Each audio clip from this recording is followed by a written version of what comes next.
You ask Tiger to calculate. This deals with linear inequalities with one unknown.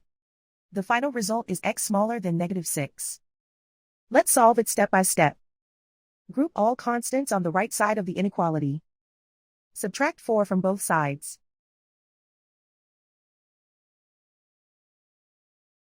Simplify the arithmetic.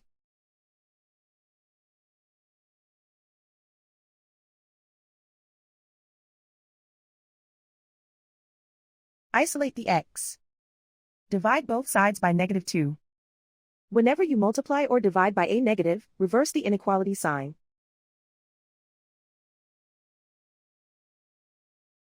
Cancel out the negatives.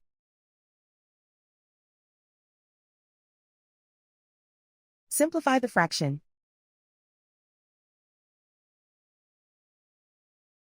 Move the negative sign from the denominator to the numerator.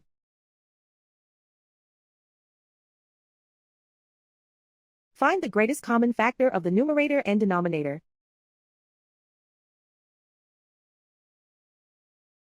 Factor out and cancel the greatest common factor.